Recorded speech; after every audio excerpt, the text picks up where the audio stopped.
Hello and welcome. You're tuned to the Leg Up, your weekly thoroughbred preview show, best hour of trackside television, presented by the TAB. Joined in studio as always by one Stephen Hunt, but no Paul Moati. Good morning to you, Steve. Morning, Thaddeus. Yeah, good to be here. Where is our sidekick? One guess. Golf. Very good.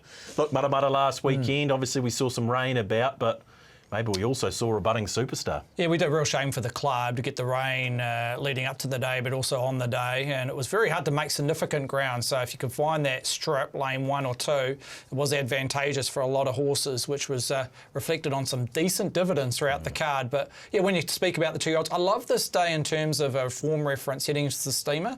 You can weigh up the boys and the girls, identical distance, obviously track, etc. So you can get a nice gauge on where it sits in terms of the peaking order, boys versus girls, and they both went out at a comparable split to the 600, but the fillies ran home 7 laps faster than the boys, and that was basically on the doing of Lara Antipova. She was so dominant, a deserving fave when it comes to our Group 1 in 2 weeks' time at Ellerslie, the steamer. Even the second and third horse out of the fillies race, Tia Quintro, etc., did rate higher than the boys winner in Just In Case. So even though he was impressive on the eye, Just In Case, he does need to improve in 2 weeks' time to be competitive. Okay, that's interesting stuff in itself. Let's head north, say good morning to one Brendan Popplewell out of our Hamilton studios. Mata affected by the rain, BP, but there were some big price winners there on the day. Did you find any of them? Found a couple, which was nice to be able to walk off the course with a really nice stride on before getting to the car. Yeah, it was a wet old day, definitely, but there's always that opportunity of diving into some heavy track form. Look, it was very wet, wasn't it? A meeting that we were talking about, thinking, where's the track condition going to get to? We were hoping it would be around that 7 or 8 mark, but it really did pour through Friday night and into Saturday morning as well. So it affected the meeting, but I will say this, that the locals still turned up. They had a great time. It obviously would have affected that walk-up crowd, but yeah, a good day was had by all. And now we're all set up now, aren't we, for this meeting coming up. It's an absolute boomer, isn't it? The key stepping stone for so many horses for 2 weeks' time. Yeah, exactly. We're going to get a real idea around the Derby with that. What do we call today, or tomorrow's meeting? Is it Oaks Day, Ōtaki Wait for Age Day? What's the official title, BP, or do we know? Or? Wow, I would have thought it would be Oaks Day, but I mean, the Otaki race is part of a feature day, isn't it, as well? And it holds its place there. But yeah, I guess with it being a classic race, you'd imagine it would be titled as New Zealand Oaks Day. Yeah, it's a cracking card, and that's one thing we can say. And you've got to go. You've got to go Oaks Day. That's it for me, BP. Maidener of the week time. Who have you found for us this week? All right, we're going to go to Invercargill. We lobbed a little gold nugget for you at the end of the show last week. I didn't think it would win by 7 going away from them. Who Rocks the House? My goodness. Sat in the trailing spot. Amber Riddell just went whooshka. Spoke to Amber Riddell on Tuesday at Commentators Day. Wins again next start. Fair income. She just sat in the spot and just took off. So this horse went there with decent enough northern form. Aided, yes, by sitting in the trail from barrier number 1, but that is a demo job. Winning by 7 lengths there, Who Rocks the House, so would be very happy to be having something on again when it steps up to that next grade, and could be next Saturday. Big day for the club coming out of Wingatui, so maybe that's where we can have something on again on Who Rocks the House. Wasn't a bad, didn't pay a bad price, BP, did it either, Who Rocks the House? You'd know exactly what it paid. Oh, did it? And the flux. Yeah, I think it was around $6 when it was posted, Thaddeus. Yeah. Oh, yeah, you've even got the opening price for me. Older sibling to Tokyo Tycoon. One-time Karaka Million winner, yeah. Yeah, okay. There you go. A good little nugget. That's my input. Around Who Rocks the House, but a gold nugget from BP from last week's show, Who Rocks the House, our Maiden of the week. Righto, as we've mentioned, a massive day at Ellerslie. Let's talk weather and probably more importantly, track and rail position for the big day there at Ellerslie, Steve. Well, back in the true position, similar setup to Karaka Million night. We've had a meeting in between where the rail was out 10 metres. Currently a soft 5. That's probably going to be its game when we wake up tomorrow if you're watching the show live on a Friday. And hopefully we get that upgrade into a soft 4, or a good 4, should I say. The weather looks A-OK between now and the back end of Saturday. I reckon if you're going off the recent data where the rail's in the true and it's creeping into a good track, if you want to be within 3 lengths off the lead at the 600 metre mark, either rails and run or one off the rail looks to be a sweet spot, and lanes 3 to 6 looks to be the ideal position when making your charge down the Ellerslie straight. Okay, that's very interesting in itself. Worth noting down. We'll go to race number 8 on the card. I'm calling it the feature. It's the New Zealand Albasti Equiworld Dubai New Zealand Oaks Group 1 for the fillies over the 2,400 metres. Headed by Hopi Wins, she's won a couple of key lead-in races, a deserving fave as well, Thaddeus, 250, just out of turn of 260, but don't get put off. She's clearly the best back runner in singles and dollars invested. Single red in that second line, 420 out to 460. Ultimate Habit is a firm there, 750 into 5. Something had to give with a little bit of ease between the 1 and the 3. Tarjana and also Autumn Glory, 10 out to 11. Oof. Ariadne, I think. 35, and basically half that quote at $14, and Savvy Donna best of the rest at 23. So it's 1 or 2 they've spec'd in the middle market, but overall, don't get put off with the slight ease around a Hopi Win. She's clearly the best back runner when it comes to our first Group 1. Well, I can understand why BP on the back of this effort in the David and Karen Ellis Fillies Classic. Almost no right to win. And arrogant on the line, but Single Red was very good as well, your current second favourite. Well, I think the key to this race is watching where second, third, fourth and fifth in this race are. There is no horse from back in the field that's making ground. All those horses were on speed. And she just blows straight past them. And as I said, all those horses back there were behind these runners, and she is the only horse to be able to make up ground down the straight and go past those horses. Fly Zeno and Single Red, I think, play a key part to this race with the map. I think Single Red needed a low draw. She gets it because that means she can tuck away, do no work, and be presented with her best opportunity of trying to see out 2,400 metres. They suggested that was going to be a problem heading into that race over 2,100. She gets a nice chance to do very limited work and get straight to the rail and be somewhere up on speed. And that would be probably one thing looking at this race. Where else is that pressure going to be? What are those wider horses going to do? Is an Ace going to press forward and look to try and add something? You'd have to think there's something from one of those horses out wide, but a Fly Zeno and Single Red look to be those horses that will naturally put themselves there up on speed. Yep, I hope he wins. I'm a little surprised where she sits in the market. I thought she would be a lot tighter than this, than $2.60. So she's actually eased from her opening quote of $2.50. She's been dominant in her last 2 starts. She's going to be awfully hard to beat. Yeah, just down to the draw, BP, do you think? I mean, she's going to get a long way back, you would think. She was going to get back anyway, wasn't she? Look, possibly, but she wasn't going to be in the first half of the field anyway. She was always going to be in that back half, which of course is problematic in any race, isn't it? If you've got a horse that's getting back, there's always going to be that issue of what's happening in front of you. But she proved that at Ellerslie in the Sir Patrick Hogan, that she was able to come from off them and go past them, and we just saw it in that video there as well. So, deserved favourite and awfully hard to beat. Yeah, you make a good point around I hope he wins there. I want to have a look at the other key lead-up, Steve, and that is the Lowland Stakes, and we saw Ultimate Habit do a job on them here, but Ariadne, the big shortener in this market, halved its quote, is run second here.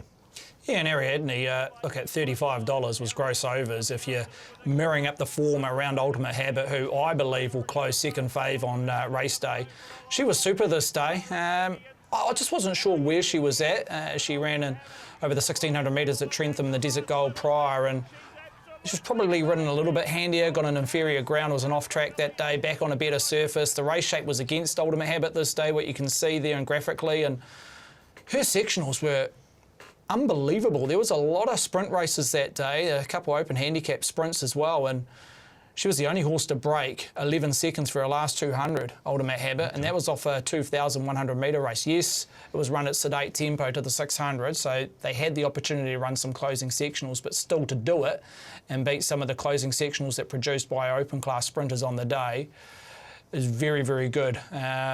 Look, I think she's the main danger, Ultimate Habit. Like I say, I think she closes second fave. She deserves off what she produced in terms of those sectionals, but also an overall performance rating out of Trentham. And she's had, I wouldn't call it an exhibition trial, it was an official trial on race day last week where Again, she was back, came to the crown of the track and finished over them over a distance short of her best against open class sprinters, albeit take what you want out of trials, but it was an education to get her right-handed and a trip away, which bodes well for Saturday. Okay, no, it was impressive and already shortened from $7.50 into $5. I want to have a look at probably the Roger James, Robert Wellwood runner that snuck up on us, BP. Autumn Glory caught a fair few off guard, including me with this one. Yeah, it did. And is this a sign to where a lot of these fillies are at up against the boys, especially if we're thinking 2 weeks' time? And I would imagine we're going to see quite a few of these fillies, if they all come through this race well and race honestly, that they'll be pushing on towards a derby, and it gets over the top of some main derby chances here in this race to Autumn Glory. Now, beaten on a very wet track 2 starts ago in the Acer race, of course, the Oaks Prelude, so really is a forgive run there, and got lost in the market, didn't she, at closing off at, what was it, 40, around nearly $50 did this galloper in Autumn Glory. Now, she's going to get a great run similar to that, isn't she?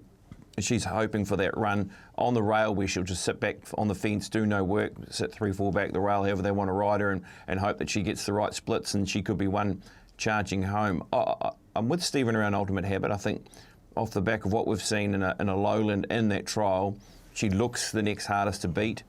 Bookmakers actually gave you a little chance there, didn't they, at $7.50. They gave you an opportunity if you thought she was that next best of what we've seen there.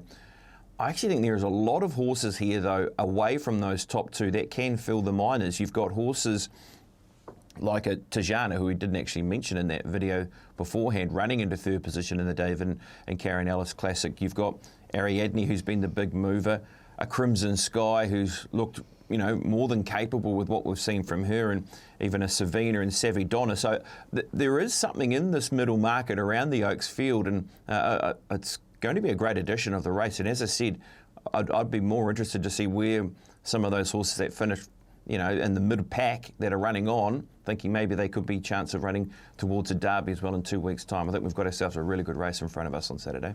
Yeah, I agree. I mean, there's been money for Ariadne, as we said. There's been a little bit of money for Fly Zeno, who you said was a pace influence in the race, BP. Give us a strategy. Look, sets up for a nice little same race multi, top 4 same race multi potentially, but how are you attacking it? I reckon it does. I really do. And you could step away from I Hope He Wins if you didn't want to go anywhere near that. You could play, you know, a couple of horses for a top 4 if you like, Ariadne and all those sort of horses. So I'm thinking I Hope He Wins is the one I want to be on in terms of winner in the race. Maybe a top 2, I Hope He Wins, Ultimate Habit in amongst the numbers as well, top 3. And I think Single Red. I just feel as though Single Red still needs to be in part of this conversation because of her draw. I think if she'd drawn out wide, had to, you know, use a little bit of juice to be able to try and find a soft position, she gets a very soft run in this race, does Single Red, and happy to be with her as a chance of running in the money because of that. Opie takes the ride on the weekend. She was pretty gallant in that race when you think about it. She was exposed at the 600 in the David and Karen Ellis, and she's held out Tajana, who was one of the main chances heading into that race. And yes, she was given windburn late by I Hope He Wins, but I'm happy to still be on her as a decent place chance in this race in Single Red, so I've got that in my same race multi. Okay, intriguing race. Steve, final thoughts here? What's the betting perspective? You might be taking on the favourite here to a degree. I am. Look, she deserves to be favourite, and I think she's round about the right mark at 250, 260. I hope he wins. Again, you've got to take a little bit of your medicine. She'll get back from the wide draw, but that is her.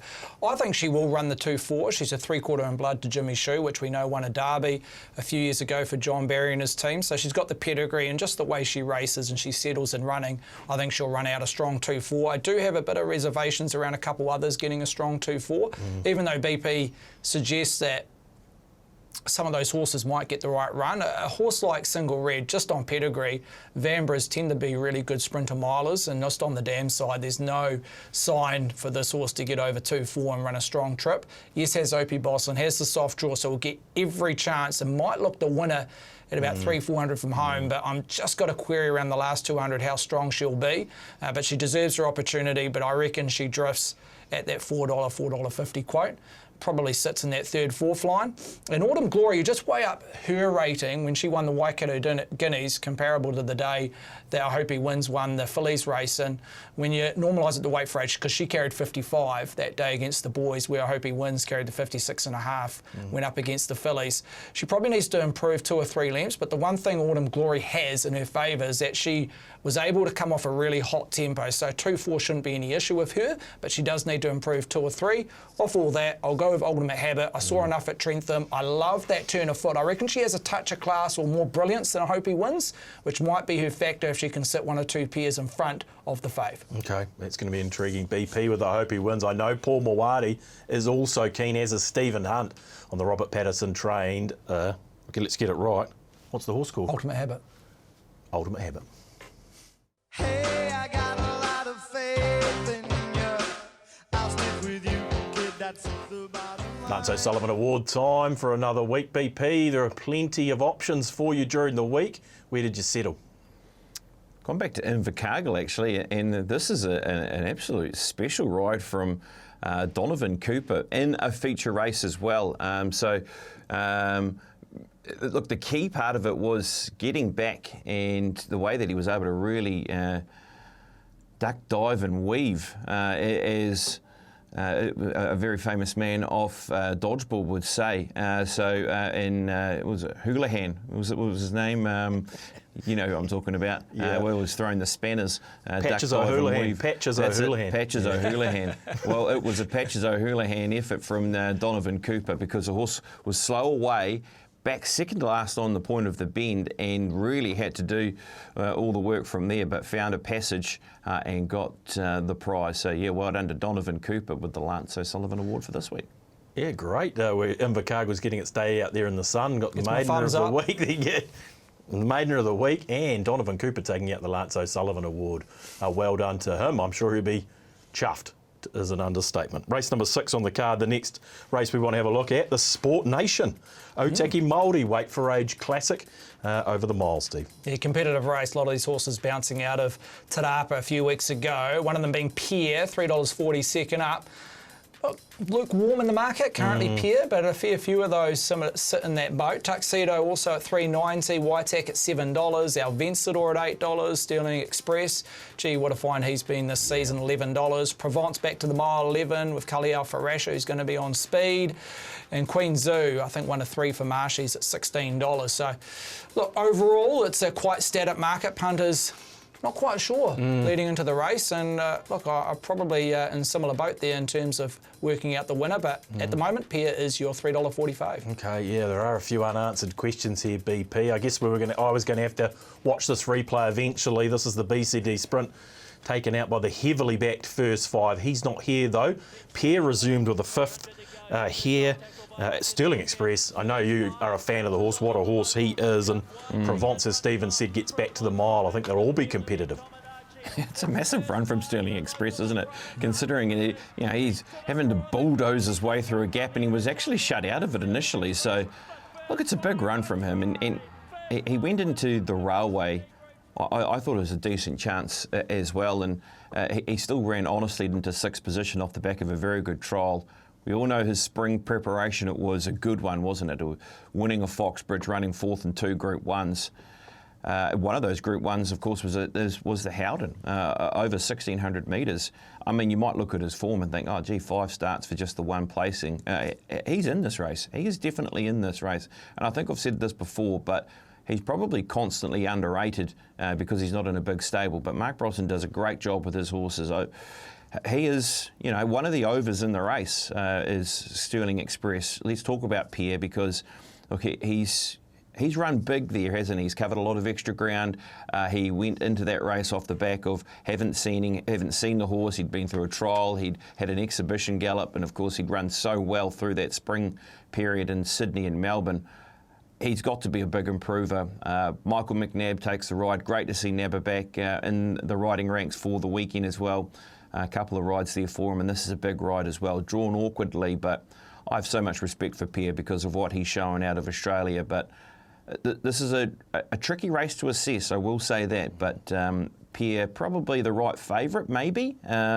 Maybe Stephen's got a question mark on that, but we can get to him on that very shortly. Yeah, well, he was opened up short, Steve, wasn't he, in that BCD group sprint? And he drifted late, and probably, I don't think the Connections would have been disappointed with the run of Perry. Probably did what he was expected to do first up there. He covered the most ground in running. It was a solid run, 1,400 metres. The market was soft, indicating that he needed the run. He'll improve. He gets back to a trip, 1,600 metres. BP, what do they do from that draw? Great to see, as you say, Michael McNabb back to the races. But he's got a task here for his first day returning, Michael. And from barrier 11, I don't think there's a huge amount of speed. So do they chance the arm and try and fit with a little bit of cover in the first 4 or 5? Because outside Electron, now Vencedor, where does the speed come from? Yeah, I think they will. I have that feeling that they have to roll the dice from out there because, look, you go back. I feel as though you're a bit of a victim of getting back in a race where things might not happen. Either try and blend in or be that touch positive as you'd imagine the thinking. And you know that they can do that with this horse. This is a runner that they can be a little bit positive out of the barriers to overcome a very negative barrier draw. So I would have thought that would have been the case. Great chance to be able to follow over a couple of other horses that might look to roll forward and try and land in that right position. So I think his best chance is to be in that first half of the field and more ideally being in positions probably from 1 to 5.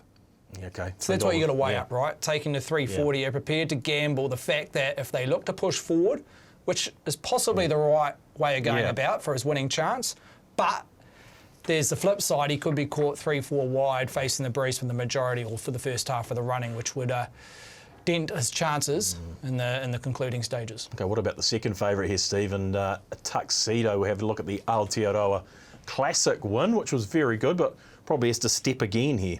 He does. Look, he wasn't too far off weight for age early in the season. They held an insurance. He finished 6th over the 1,600 metres at Te Rapa earlier this preparation/season. But look, blinkers went on this day. They were waiting to put the blinkers on this fella. He was just doing a few things wrong in the straight and the business end of the running. And he ran nice and straight and true here, albeit off a very strong tempo. So the race shape really did suit, as you see there, to the 658 and change, 16 lengths above open class, and they've run home 37.61, a very slow last 600 for overall at Ellerslie, but in particular on race day. And gee, the format of that race has been a little bit mixed. Henikaha has disappointed since, albeit was tried over 2,000 metres. Noble has disappointed at weight for age next start. The likes of Smart Love also disappointed. So it's been a form reference which I've been prepared to take on purely on the overall class rating in the slow last 600 of the race. A few of those back markers looked electric on the eye, but when you narrowed it down in terms of times were just fair. So, but he deserves his chance. As I say, he wasn't too far off them early in the season. And with the blinkers on, it might have just made him that 1 or 2 lengths improvement, which he needed to find at weight for age. Okay, I want to have a look at Waipatak BP, and we're going to go back to that Howden Insurance Mile win at Te Rapa because a number of these horses come out of it. Can we put the line through that last start at Ellerslie where we got beaten by Kingswood? Oh, I think you have to, don't you? I mean, any horse that got beaten in that race, I think you play a forgive card, don't you, because of how that race unfolded and how Kingswood was able to win the race. Now, where he lands and all those sorts of things are tricky with Waitak, isn't it? Because he's naturally a horse that likes to get back and run on. The key to this race, though, is that he wasn't behind the second to last horse. He wasn't conceding lengths. He wasn't 2 lengths off the second to last horse trying to make a big swooping run. He actually blended into the race really nicely, and he found himself in a more of a midfield position, and he relaxed, and he just rolled into it beautifully.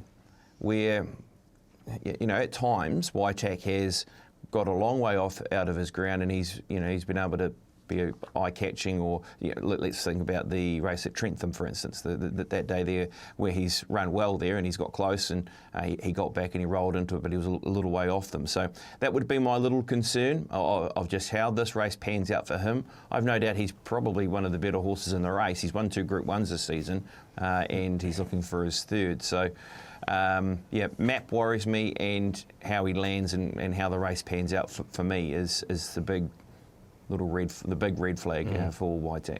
Sort of question marks on Ōtaki and the big EV, Steve. It's a bit unusual because you think maybe 6 months ago you'd be thinking these two would be dominant favourites in a race like this. Yeah, but look, I think they're definitely at their peak price. I can't see them drifting on race day. As I say, I think there'll be a bit of give around the likes of Tuxedo and also Peer in their price. I think they're bottom on the current market. So look, at $7, I thought Ōtaki was worth the gamble, just purely on the price. I get that he's a risk in terms of how the race shape may unfold and he's going to get back. But Craig, I wouldn't say he made a mistake on the Zabeel Classic day. I just don't think the horse was quite responding to how Craig would have thought. And you've got to respect that. Ōtaki was set for those early Group 1s. So he'd been up a while and they've given him a 57-day freshen up.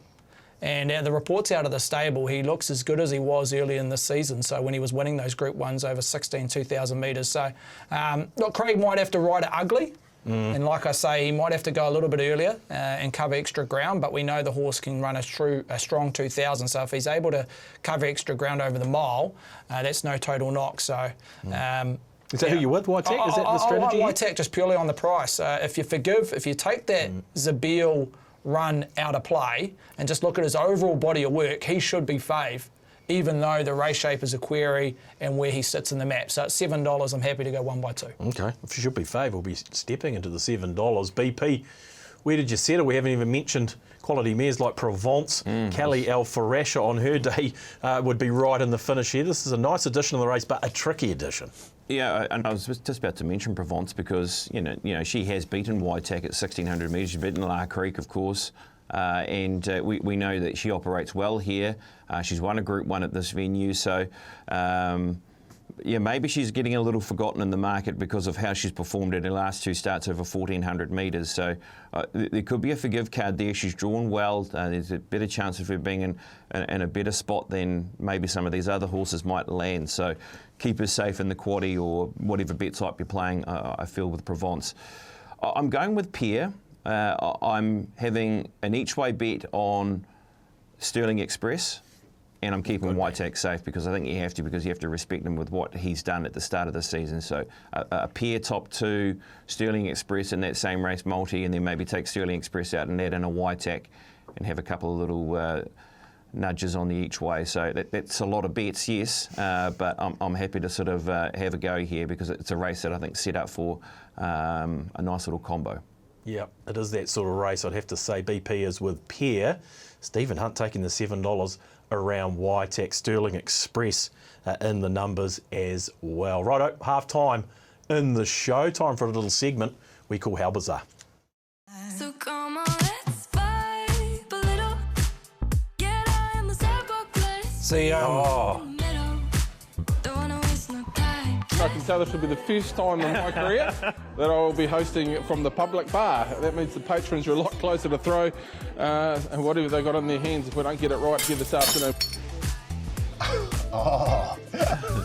Keep going. Little screen. Yeah. It's not hard to work out who he's named after, Early Crow Evans, and we can all say it today for him, au revoir.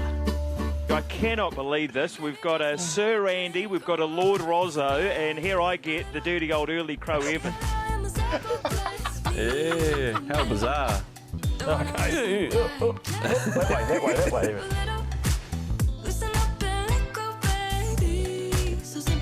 That is textbook technique. Thank you. Textbook technique. It's all about sort of the finesse in the wrist. But look, we'll hopefully get to see that in person come Tuesday, I believe. Tuesday. Yeah. Finesse in the wrist, eh?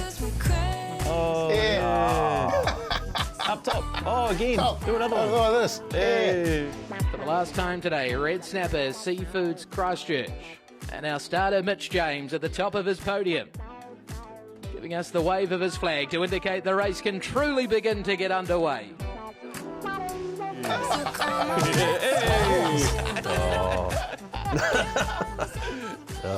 Beautifully bookended. Yeah. Thank you, team. I must thank you for that. Making it. Mitch Evans has missed his calling, BP. He's a starter in the making. Funabashi, here he comes. Yeah, no, he was able to start a race for us last night and on the beginning of Out the Gate as well. So, no, he had a great bit of time there on Commentators' Day, of course, being the starter for one of the races, but also doing what he actually does best, and that is singing. And I know that was very well received by those that were there on Tuesday night.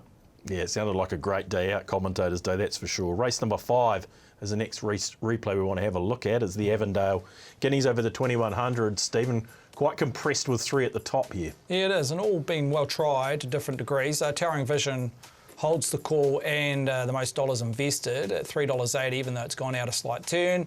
Axel at $4.20, shares that second line Road to Paris. That's gold, $9.50 out a clip to $10, shares that line with Sweet Ice. Look, Sweet Ice has been off the race jump right now. He's one of the better back runners and bigger liabilities at that price. Luna Man has been well tried, 13 to 12.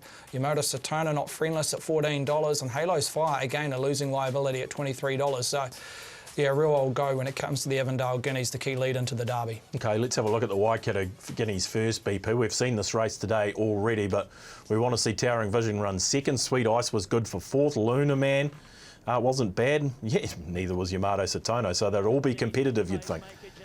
Yeah, you're right. Look, Lunaman was, what, 3 wide the trip? Had to do a lot of extra work and still boxed on to run into 5th position. You're right. Sweet Ice is the one where it really captures you late, doesn't it? And it's all about watching Sweet Ice after the line is something you'd like to see as well over the 2100 metres, because he really continues on with his run following underneath these runners to finish into 4th position. So yeah, it was a good Derby trial, and there we go. There it is. Nice work, team. As Sweet Ice continues to really run on, and I quite like looking at those sort of things when we're looking at horses that are going over ground. We'll see that very shortly in the next video as well with the rating 65 race. Those horses that continue to run on past the line and take a while to pull up. He did that. Yeah, you're right. Look, the winner, the second horse in Towering Vision, he got his opportunity. He got the right run. It was a race where he was drawn 1. He was always going to get the right chance, and that was his first run over ground. He should be better for that. Opie aboard, nice low draw. Probably the right favourite for all those reasons. Yeah, you'd think so. There's a bit of a gap between runs, I think, as well for Towering Vision. It wasn't bad at all, but the other race that really holds the key here, Steve, is the rating 65 from Ellerslie, where we see the second and third favourites here in Road to Paris and Axel Quinella, and very close in the end. Yeah, both horses drew wide this day. Axel drew barrier 10 and Road to Paris drew barrier 17, took its medicine. A couple of different rides here in terms of where they presented themselves down the straight. George Rook on board Road to Paris weaved through traffic where Axel came down the crown of the track, the outside there with OTI's colours. And it was a real headbanger up and down, and it was just Axel in the last stride or two that got the job done over Road to Paris, but both runs were creditable. Be interesting to see which way they go, punters, whether they gravitate towards this form reference or a stakes level, and what we've just seen out of Te Rapa and the Waikato Guineas. But 2 progressive types, look, I think they'll get 2,100 with the right race. I mean, that mile there was very much a sedate tempo to the 600, and they've sprinted home. So it doesn't really give you an indication of where these horses land in terms of getting 2-4 in 2 weeks' time. But I think both of them, you can definitely declare that they'll get the 2,100 on Saturday. But they will need to improve 2 or 3 lengths if you want to match or if you want to normalise to what they need to find against their rivals that come out of Te Rapa. Okay, should we be considering that's gold, BP, because took on the older horses last time out in a Karapiro Classic and got the job done.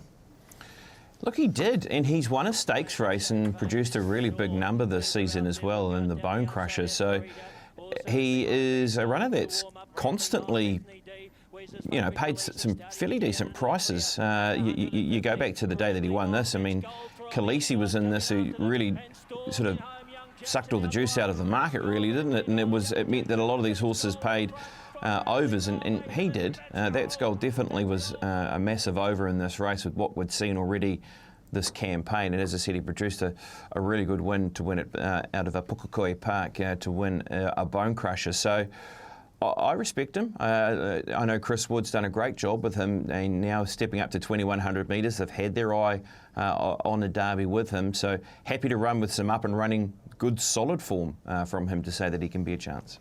Yeah, absolutely you can. And yeah, his supporters weren't disappointed with the price he paid in the Karapiro Classic. I can tell you. Final thoughts here, Steve. What are you thinking in this race? Who are you going with? Are you with Towering Vision or are you with that rating 65 form? It doesn't sound like you are with the 65 form. Well, heading into Te Rapa, we're wanting some answers and some definitive answers around the Derby. We just didn't get them because the filly managed to beat the boys. So, look, Towering Vision, I get it, deserves to be fave. And look, he stuck on well for really strong tempo, which we saw there graphically when you break the race down in two. So he did a really good job, and some of those back markers that flashed at him late had the right race shape to finish over the top of them, but he still was game second. So look, he deserves to be fave. I reckon overall the market will gravitate towards that race via the 65 mile, but full respect around Ascot and Road to Paris. I think they can get the job done out of Zavabeel Mears to get 2-1, but just got a query around Ascot over 2-4, but he may prove me wrong after Saturday afternoon. Luna Man, I was with this horse, and again, I saw enough, and BP mentioned he didn't have all favours at Te Rapa, caught 3 wide off a really strong tempo, so that's a massive knock against him, but he still was game to the line. So if you can get a softer trip here, Luna Man, from barrier 9, Craig grills on, I reckon you can get a piece of it at a nice each way quote. Okay, what about you, BP? Final thoughts here? You might be gravitating towards that Axel Road to Paris form line. I know you loved Axel that day. You with Axel or somewhere else? I was really taken by the second horse, actually. The way that he's worked home, he gives me Derby vibes. Does Road to Paris with what he's done there and how he's gone on so far this preparation. Yep, first time out of distance this campaign on Saturday, but happy to roll with him. I like one other horse at a price. Halo's Fire. Don't leave that out of any sort of multiple bet. Runner number 7. He was very good in the Levin Classic when finishing on in a 4th position over 1400. He's then gone to Waverley. He's run 3rd behind Single Red. We know how that form's franked up since. Thought he was the nice roughie, the nice one. I want to throw into a same race multi as well for top 4 with a low gate, visor blinkers on. So a little bit of Halo's Fire with Road to Paris, maybe top 2 in a same race multi. Okay, I just see 23 into 19 around Halo's Fire, so there is a little bit of money for the Mark Forbes trained runner. The leg up boost this week, incidentally, we're going with BP. He is a man of the people. The leg up boost this week will be Road to Paris. You better find that under the Futures tab, currently $5 around Road to Paris, this week's leg up boost. Race number 4 on the card, the last race we'll have a look at today. It won't be quite the last race, but the last race of the features anyway. The Uncle Remus over the 1400 metres, Steve, for the 3-year-olds. Yeah, key lead into the NZB Kiwi in a couple of weeks' time. Belle Chevelle scratched at Matamata down to the track conditions. Makes her start here at 2.30 and a deserving fave in front of Panther, $7. To Bravery Born at $9.50. It was Ivu Bulgari, who ran well above Benny expectation on Karaka Million Night in single figures. Double figures around Convinced, 1 start, 1 win. Tail of the Gypsy from the Marsh Barn at 16s. And Confessara at $19 as well. So, look, they're not coming out of trees to back Belle Chevelle. I think that's down to price. But in saying that, look, don't get put off. There's enough money to suggest that she's the horse to beat, clearly, but there's 4 or 5 they're willing just to spec early doors. Okay, she should be the horse to beat, BP, because I was standing next to you this night when she resumed to taking out the Almanzor Trophy. Yes, it was a peach of a ride by Craig Williams, but it was also a peach of a win, but a number of these horses coming through that Almanzor. Yes, you were there for the high five right on the line, weren't you, Thad, with Belle Chevelle when Craig Williams produced a real pearler, didn't he? And, of course, prior to this, announced as a Kiwi slot holder as well, so everything is panning out nicely. And look, she just didn't want to run in that race on Saturday last week because of how those track conditions did come up, so it was the right call, and now they get themselves ready for 2 weeks' time with this race. And this is a key race, isn't it? The Uncle Remus. There will be a few here trying to put their hand up and sell their case towards the NZB Kiwi. And she's drawn awkwardly. There might be a little bit of pressure on here, and maybe she can finish late. But there's a bit to play out here, isn't there, with how this race will be run and how eager so many horses will be wanting to show their hand to see if they can gain a slot. Yeah, one of those horses, Steve, maybe this next race replay, Panther, a second last time out over the 1100 metres, and the O'Sullivan Scott team holder slot in the Kiwi and have yet to show their hand. He's Panther. Well, he's the warm fave, and look, he's always had a reputation when he debuted at Tauranga on the back of some really good trials, won off a very short SP that day and then backed it up with a nice second. What we see here against the older horses, not easy to do for 3-year-olds at this time of the year. Look, he found a little bit of traffic, got back early and running, got a late split. Came home, never looked to be the winner. Espada still got the job done when sitting on speed this day and rewarded punters who had the faith around that individual from the Clockworthy stable. But look, Panther, he's a progressive type. Off ratings, you're backing on potential at the current price, $7, and the reputation he holds out of the stable. And you've got to trust those words out of an astute stable like the O'Sullivan Scott. Blinkers go on to suggest this is a grand final. Basically, they need to see something for him to deserve his spot. Yeah. For that slot out of the barn, but also to come up against some really good types, the obvious candidate being well written in 2 weeks' time. So, look, he's got a draw to be hopefully 1 or 2 pairs closer this time in, and I reckon there's enough speed. BP's touched about the speed already, and knowing that a lot of horses are here to make a case, and there are a few go-forward horses, I reckon they'll go at least even tempo, so should get every opportunity, Panther, with Craig Grill's doing the riding. Okay. Yeah, I like it. Drawn nicely in barrier 4. What about this horse going for 3 in a row, BP? Zavu. Roger James, Robert Wellwood. This is down at Waverley last time out at a short price, but 3 in a row, no easy feat.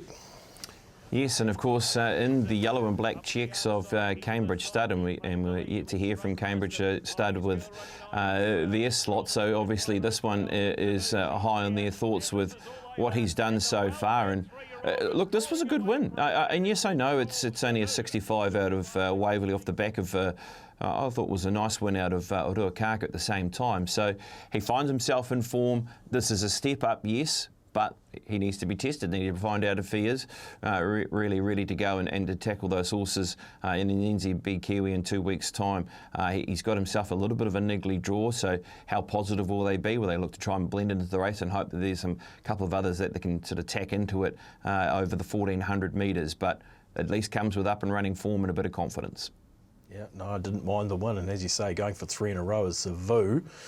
Last race replay I want to have a look at. 1 start, 1 win for the Chad Ormsby trained Oh Sweet Darling, Steve, out of a mare you know well, Post Risonte, I see there. Yeah, I think Howie Matthews trained her. Good enough to win 6 races, including a few wins over in Brisbane, and ran 4th in an Oaks, as well as 2nd in a Manawatu Classic. So look, on pedigree, you suggest this horse stepping up and trip, because this was 1,200 metres out of Tauranga. We're making its debut. Drew barrier 10 this day, so I had to do a little bit of early work to get to the leading position. You see there, no knock to the 600. They've gone even tempo to open class standard, and I liked his work past the line. BP touches on this for a horse that's stepping up and trip. Like, he's running right through the line. He didn't back up until the back straight.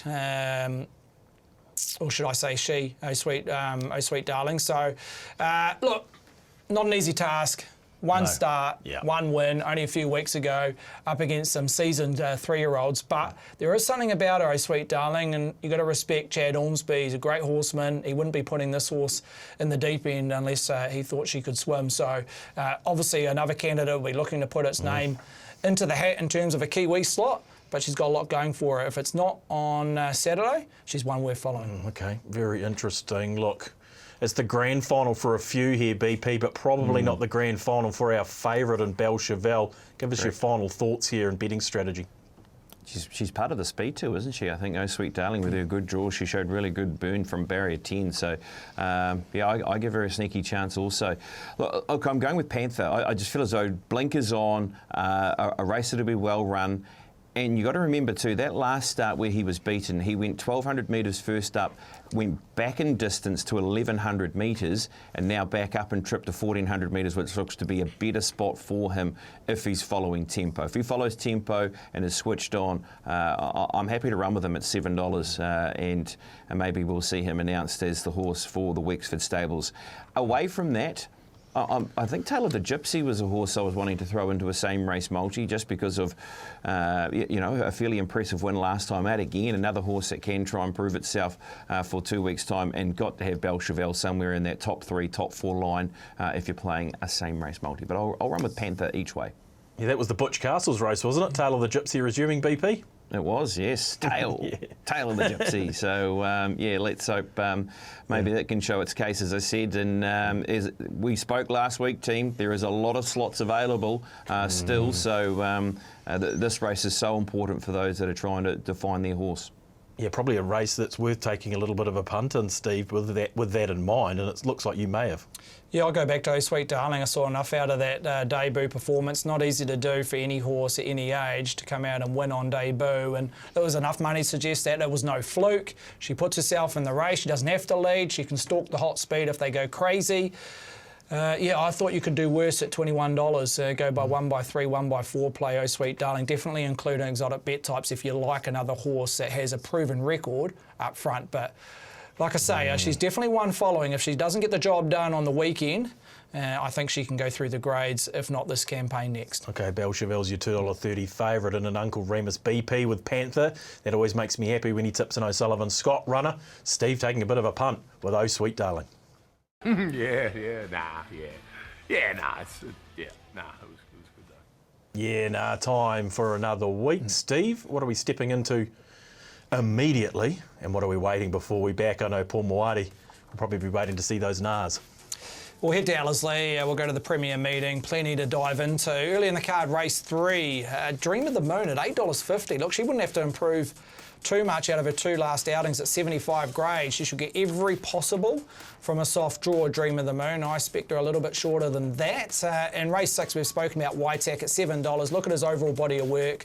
Exclude that last start performance in the Zabeel where the race was just run at a farcical pace. Ōtaki, he might need to be ridden ugly, but I reckon there's worth enough there in that terms of that price to take the gamble at $7. In terms of Nars, Excel and Road to Paris just come out of that 65. I reckon there'll be a bit of give in that race. Punters will overall gravitate towards the Waikato Guineas. So look, they both can win, but just play the patient game at 4.2. Pierre, just a niggly gate, and I reckon it's a compressed even market. So look, again, he can win and he'll improve from Te Rapa, but at 340, he's gross unders. And Single Red, just again, a little bit of a query getting the strong 2-4. Gets the right run with Opie aboard, but that last 100, 150 will find her out. Okay, that's interesting. Yeah, distance pedigree, distance query. Single Red for Stephen Hunt in the New Zealand Oaks. There's nah for you. BP's extra race. We're going to go to the 2-year-old event here, Steve. It's race number 1 on the card. Gee, one of the better back runners on the card here heads this market. Sees the day. The debutant out of the powerful Tiako Alban, son of I'm Invincible. I'm Invincible, correct. At 370, backed into 280. So as you say, clearly the best back runner, not just on this race, but up and down the card. State of Valor at 650 brings race day form. Perfect Chaos at $7. Mayday at $7.50. So very compressed if you want to shop outside the fave. But best lead I can give sits around number 4. Okay, had a fair few trials. BP has seized the day. The colt by I Am Invincible. Here's a winning trial at Avondale. Ellerslie, yeah. Thank you. Yeah, that's what I meant, of course. And it was the best of them as well. And always nice if you can have a sighter around Ellerslie before heading back there for your very first start. Cheeky little look over the shoulder as well from Opie Boston, thinking, oh, where are you? And I'm going quite sweetly here. So, yes, seize the day. Good trial. Nice draw. Could be very hard to beat in the first race, and the money is telling that story as well. So, yep, I know that's one that's been spruiked and spoken about a little bit for this first up performance. So, looking forward to seeing the horse tomorrow. The biggest danger, I think, comes from a runner that has race day experience and bumped into just in case. And of course, that was the Matamata Slipper winner on the weekend. I'm speaking of State of Valor. State of Valor drawn 2. There was a lot of money for this horse on a wet track and it didn't unfold, so they put it out, come back, delivered this. I thought right here on the point of the bend, State of Valor was going to lay down a fairly decent challenge to just in case, but look, there's definitely an upgrade in this form with what this horse in front has done since and with how close State of Valor was able to get. So, yeah, I don't mind the Quinella team around a 4-1 combination. There's a few others to talk about. There's a lot to talk about actually with this race. Some really good trial performers. I think Capital Express is one of those early season trial performers that was able to rack up good trial after good trial. beaten first up but has blinkers on. Mayday's trialled nicely. Perfect Chaos has had a good first up start. Rose Rain is another one that's trialled well from the Marsh Barn but is drawn awkwardly. And Summer Scheme is another one to look off at the trials. So yeah, a bit of work to be done there if you're looking at the trials tape and trying to do your form for race number 1. But Seize the Day definitely bounces off the page off that trial. You got to respect the money there, Steve. Surely. You do. When it comes to 2-year-olds, a lot of these horses are yet to debut / show exposed form. So, as you say, out of the right stable, we're getting the job done for a Juvenile on debut at Ellerslie, and has the right grounding. It's had 5 or 6 trials dating back to September, so they've been patient, Tiako, with this 2-year-old son of I Am Invincible. I keep saying, sorry, I'm Invincible. But look, there's enough money to suggest that it can also go on to be competitive in the Sistema. We've seen in the all-in market, when it comes to Sistema, this horse has been well tried at longer odds, so they'll be hoping to get the job done on Saturday and then progress towards the Group 1 in 2 weeks' time. Okay, I can tell you one of the better back runners on the card is Seize the Day in the 2-year-old race number 1 on the card at Ellerslie.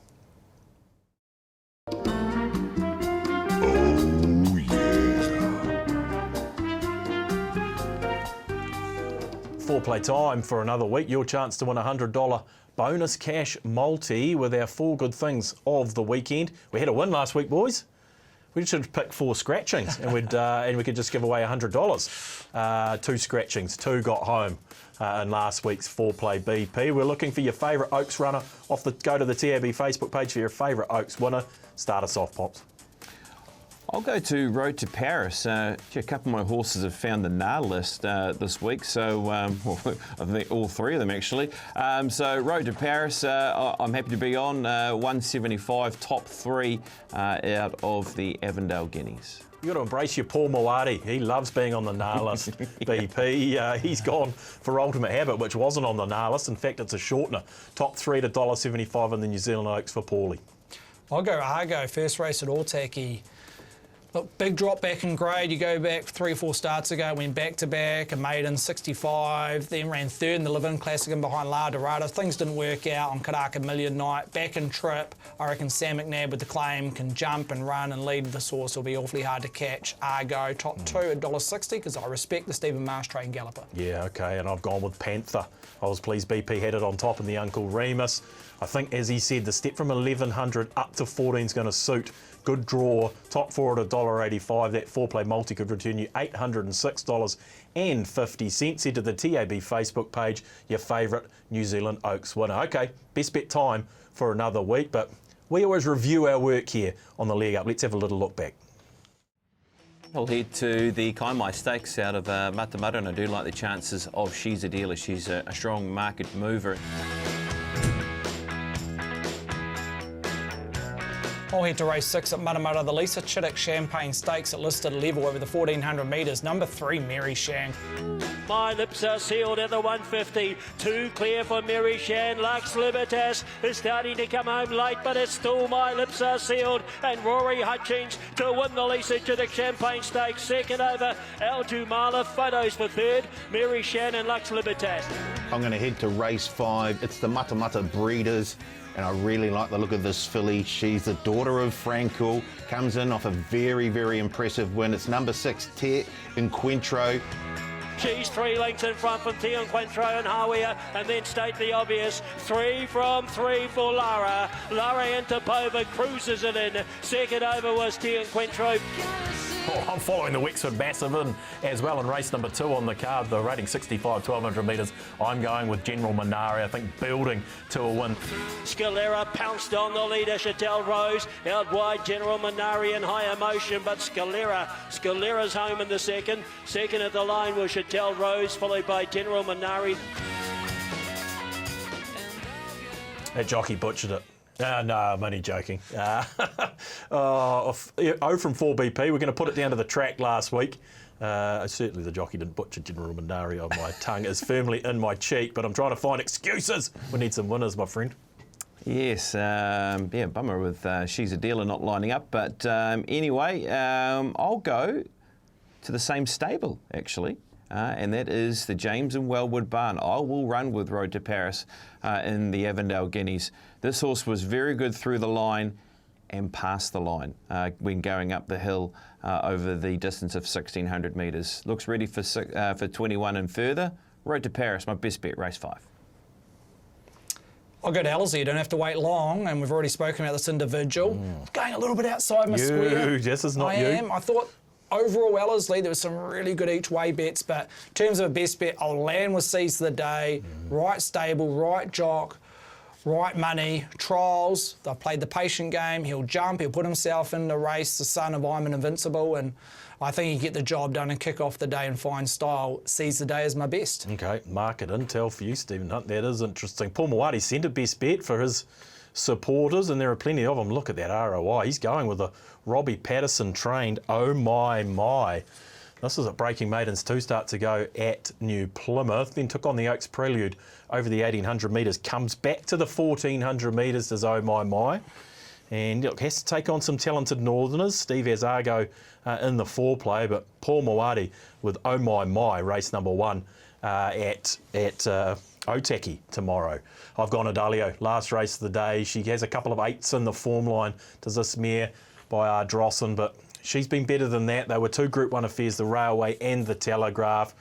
Draws beautifully in the race, and back in grade for mine is Ardalio. I think she's ready to strike in race number 9, the open sprint there, the last of the day. Okay, Avondale Cup. We haven't even had a chance to talk about it, team. We'll have to do it in one BP. The market's on screen, but what's your top tip in the Avondale Cup? I find this a really difficult race to be absolutely plain with you. Look, probably Kiwi Skyhawk. It's drawn well. It's down in the weights. Obviously, it ran second to Cinnamon, who was able to dictate terms. But if you were looking for something else, I really like the Precursor. I think the Precursor as a horse is one that we can follow with confidence towards an Auckland Cup. And I guess Fongai Hu as well, with how he performed behind Cinnamon, of how slowly they went up front. For him to be able to make ground from back in the field. So probably running with that form of touch and also running with what I saw with the Precursor down at Trentham. Been a move for the Trent Bussett and Natalie Young trained Braden Star here, Steve, but I'm sure Fongai Hu will be a losing result sitting out there at $16 in a wide open Avondale Cup. Yeah, maybe a slight query at 2 for Fongai Hu, but look, he's measured up to weight for age Group 1, so back to handicap conditions will suit. I'm with the Precursor. I've been with this horse basically from day dot, this preparation when going through the grades, and saw enough out of Trentham. He just did enough. I reckon he's one of these horses that he'll just keep improving and lifting up to the bar that's required. So this is definitely his biggest test, a Precursor. And look, the Auckland Cup might come up a touch too soon. I don't think it will be down to ability that he gets beaten on Saturday, or maybe the Auckland Cup. I think it's he's still got a bit of ring craft, a bit of balance to do around the Precursor and his big frame. But he's definitely a horse worth following the next 12 months over our Cup features. I think he might be Auckland Cup favourite, the Precursor, BP. He is. He's a mighty chance. He's a really good star in the making, is he not? The Precursor. Look, another horse I'd throw out there, Son of Sun. Up to 2,400 metres. Look, his run in the Ritual Mile was outrageous. It nearly won the race, and he went round at 70s, and then he was beaten in a Herbie Dyke, and that's not him. Weight for age. I feel as though this sets up nicely for him. 2,400. He's won twice. He loves Ellerslie. Keep him on side with whatever you're playing in the race. Yeah, I like the addition. I like that addition of the Avondale Cup. It's a great betting race. Speaking of betting, let's have a look at some promotions. Bonus back races, bonus cash back races are at Ellerslie and Caulfield tomorrow. You know the drill, running second or third in the odds surge at Otaki tomorrow for the odds surge. So max bet $100 every race at Otaki. Time we got out of here, BP. I'm sure you'll be on deck at Ellerslie for us tomorrow, which is going to be a great day.